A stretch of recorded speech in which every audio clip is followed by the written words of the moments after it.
এই যে আমরা সবাই মিলেমিশে এই যে দেখেন একটি ভ্যান গাড়ি যাওয়ার পথে কিন্তু এখানে আটকে গিয়েছিল। এই ভ্যান গাড়িটাকে যদি তারা একটু হাত লাগিয়েছে, ভ্যান গাড়িটা যাইতে খুবই একটা ভালো স্বাচ্ছন্দ্য বোধ করছে, কারণ এটাকেই বলে মানুষের প্রতি মানুষের একটি ভালোবাসার উদাহরণ। তাই যা হোক, এই যে দেখেন এই গ্রামের ছেলেপেলেগুলি তারা কত কষ্ট করছে, পরিশ্রম করছে শুধু মানুষজন যাতে ভালোভাবে রাস্তা দিয়ে একটু চলাফেরা করতে পারে। এই যে রাস্তাটা দেখেন কতটুকু ভেঙে গেছে। যাই হোক, যতটুকু সম্ভব আমরা চেষ্টা করছি। তারা এই যে ছেলেগুলা অনেক পরিশ্রম করছে, তারা রাস্তার মাঝে এই ইট পাথরগুলা ভেঙে সমান করে দিচ্ছে। আপনারা শেষ পর্যায়ে হয়তো দেখতে পাবেন রাস্তাটা অনেক সুন্দর হয়েছে, কারণ এইমাত্র তো এই সুরকিগুলো ফালানো হয়েছে, এগুলারে এখন ওরা হাতুড়ে দিয়ে পিঠে সোজা করতেছে, সমান করবে। এই যে মনির মামা ঘুরে ঘুরে দেখতেছে।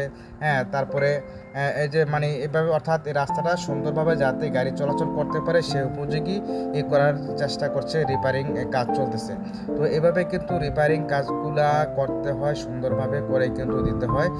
যাই হোক, এই কাজগুলা আপনারা দেখেন, দেখার পরে যদি আপনারা আমাদের এই ভিডিওগুলি আপনারা একটু মূল্যায়ন করেন ভালো করে, আপনারা আমাদেরকে কিছু সাপোর্ট দেন, তাহলে কিন্তু আমরা হয়তো বা আপনাদের জন্য সামনের দিকে